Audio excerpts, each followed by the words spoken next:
자, 챕터 3는 앞에서 우리가 지구계를 봤지 않습니까? 그죠? 그 지구계의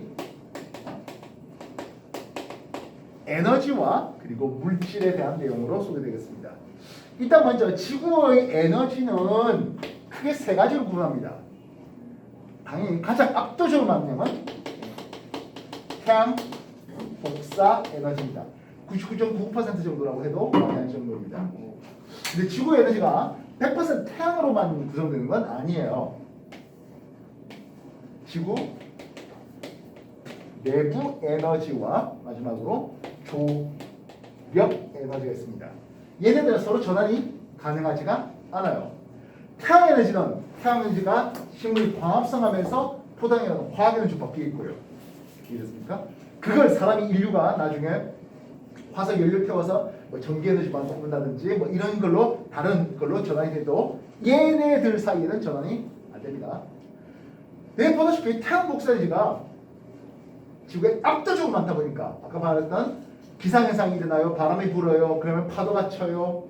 그래서 그로 인해서 해식 절벽이 생겨요. 식물이 광합성하잖아요. 그로 인해서 먹이 사슬이 이루어져요 하는 이런 앵간한 것들은 태양 때문에 일어납니다. 이 태양 복사기 때문에 일어나는 일들을 일일이 다 외우라면 일이 너무 많죠. 차라리 태양 복사기와 상관없는 지구 내부 에너지와 조력 에너지 이걸 기억하는 게 훨씬 더 효과적이고요. 한참 더 뒤에 나가면 친환경 에너지 또는 재생 가능한 에너지라는 이름으로 태양 복사 에너지를 이용한 태양광 발전, 태양열 발전, 풍력 발전, 파력 발전 등등등 나오고 지구 내부 에너지를 이용한 지열 발전, 조력 에너지를 이용한 조력 발전 이런 거 할 때 이 두 가지를 오히려 더 공부하는 게 효과적이라고 할 수 있겠습니다. 일단 지구 내부 에너지 그거는 지구가 탄생할 때 미행성체들이 충돌하는 과정에서 발생한 열 에너지, 우라늄과 같은 방사성 원소가 붕괴된 과정에서 발생하는 그런 열 에너지, 그리고 핵과 멘틀이 분리가 일어날 때 밀도가 큰 놈이 안쪽으로 들어오는 과정에서 중력에 대한 포텐셜 에너지 감소량 이런 것들이 지구 내부 에너지의 근원이 되고 있습니다. 그러면서 지구 내부 때문에 나타나는 여러 가지 현상을 기억하는 게 낫겠는데요. 대표적으로 지진, 화산, 필요하다면 단층 이런 것들이 지구 내부 에너지 때문에 일어납니다. 물론 단층 때문에 지진이라는 것들이 일단 또 기본적이긴 하겠습니다만 반면 조력 에너지 때문에 나타나는 현상들 말 그대로 밀설물과 같은 이걸 우리는 조류라는 걸 씁니다. 조류하고 해류하고는 어떤 차이가 나타날까요? 조류는 조력, 다른 인력에 의해서 물이 올라갔다 내려갔다는 수직적인 흐름이에요. 반면 해류는 지속적으로 한쪽 방향으로 부는 바람 때문에 나타나는 수평적인 물의 흐름이 해류예요. 그래서 해류는 태양 복사기 때문에 나타나는 현상이고 조류는 조력 에너지 때문에 나타나는 현상이 되겠습니다. 아까 나중에 한 번 더 공부하겠지만 지열 발전은 지구 내부 에너지를 이용한 조력 발전, 조력 발전은 방주제를 쌓아놔서 그 방주제에 갇힌 물을 이용하는 거고요. 그 외에 조류 발전, 밀설물의 물의 흐름을 이용해서 직접 발전했던 조류 발전도 조력 에너지를 이용하는 겁니다. 다만 조류 발전은 아직은 전 세계적으로 상용화되어 있지 않고 조력 발전은 상용화되어 있습니다. 우리나라 시화호가 대표적으로 조력 발전의 모습이 되겠다고요. 페이지 52쪽에 지구의 에너지원, 태양 에너지, 지구 내부 에너지 그리고 조력 에너지에 대한 내용들이 소개되고 있습니다. 정리하십시오.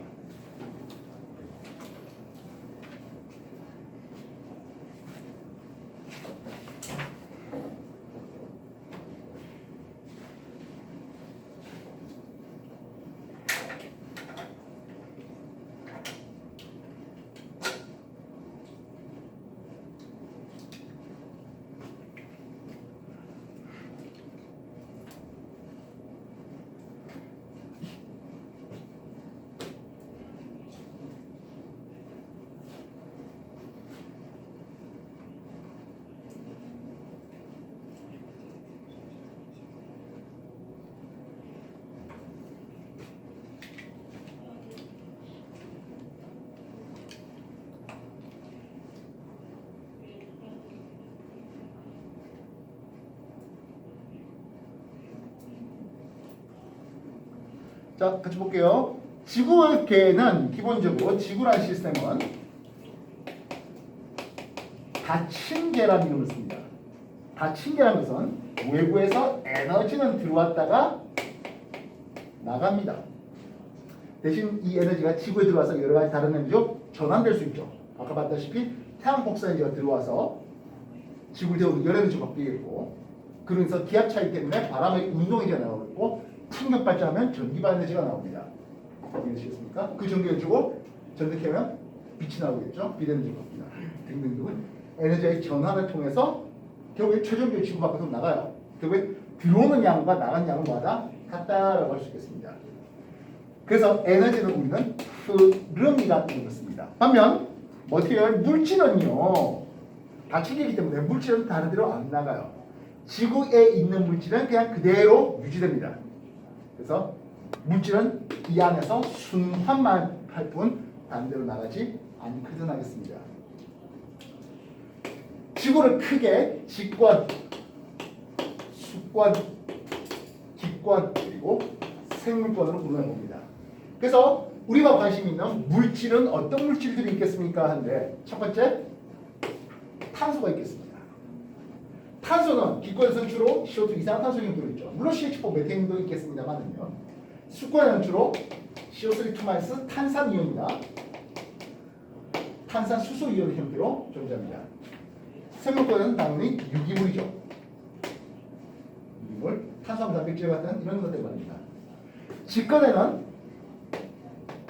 탄산염의 형태로 이 모든 것을 합친 지구의 압도적인 양이 바로 요 탄산염의 형태로, 탄산칼슘의 형태로 있습니다.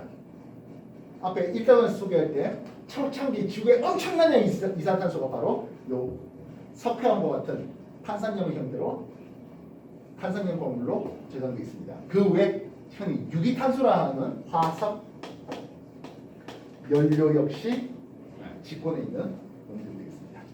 그래서 이 탄소가 어느 쪽을 어떻게 움직이는지 하는 건데요.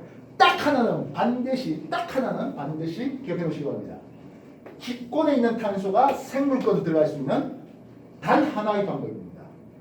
뭘까요? 광합성이요. 기권에 있는 탄소가 생물권으로 들어올 수 있는 방법은 딱 하나밖에 없습니다. 광합성밖에 없습니다. 그렇다면 그 반대 케이스, 생물권에서 기권으로 나가는 방법은 어떤 거 있습니까? 하는데 대표적으로 세포호흡이 있습니다.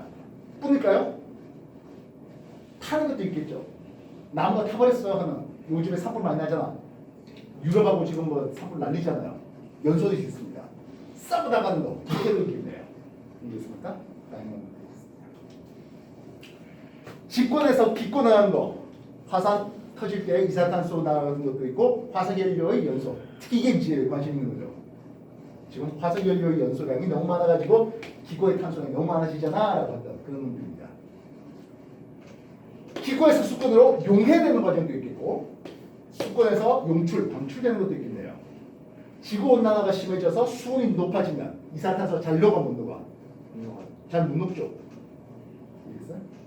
그 외 수권에서 탄산이온 형태로 녹아 탄산칼슘 형태로 이제 침전되고 이런 것들도 있겠군요. 그렇다 하더라도 시험 굉장히 자주 나옵니다. 아까 탄소와 같은 물질을 이 안에서 순환만 된다 했습니다. 물질은 머티리얼 다른 물질로 전환되는데 이 안에서만 돌아요. 방금 전에 기권의 탄소는 분명히 늘어나는 지구 온난화를 걱정합니다만 지구 전체 탄소량은 어떻습니까? 하면 일정하다 됩니다. 기억해 주시기 바랍니다. 지구 전체 탄소량은 변함이 없다는 거. 알겠어요? 관심 있는 게 탄소뿐만 아니라 관심 있는 건 아무래도 물도 관심 있겠네요.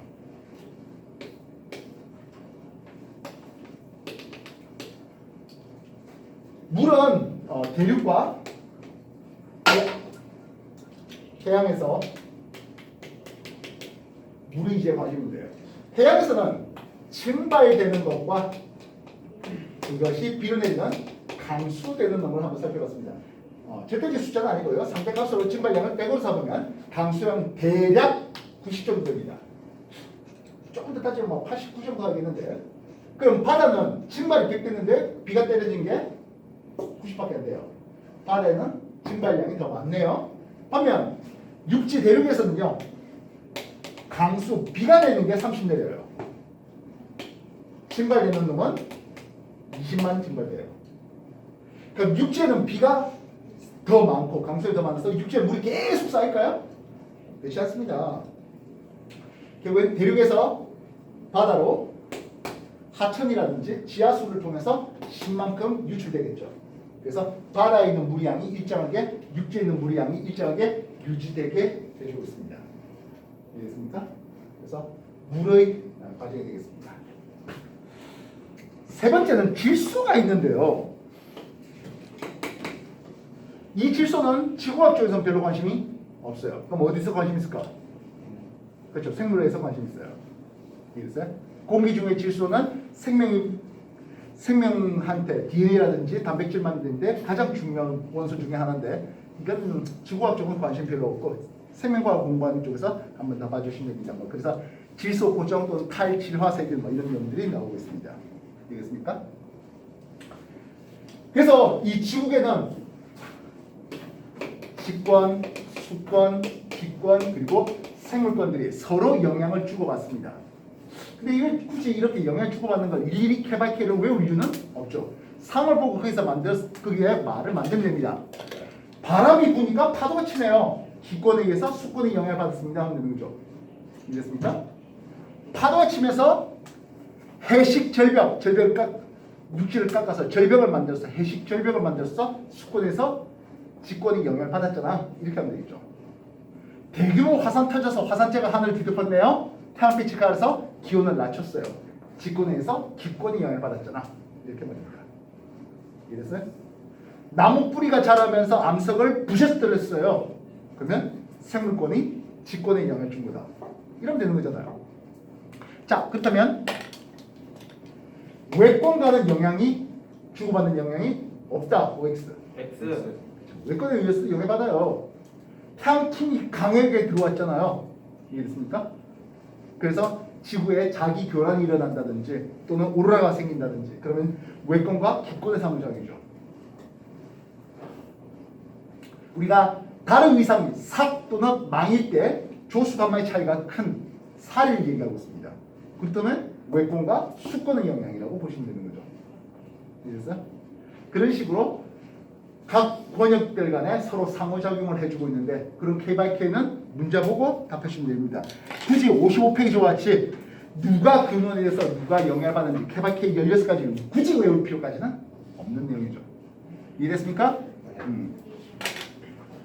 자, 역시 마찬가지일 것 같습니다. 55쪽까지 천천히 한번 더 읽어보시고요. 이건 참 도덕적인 내용이죠. 안 그렇습니까? 외워야 돼, 엄청나게 외워야 되는 내용입니까? 네. 뭐 그럼 그렇게 외우셔서 56쪽, 57쪽 개념 가지고부터 이제 문제 또 역시 순차적으로 풀게요. 시작하십시오.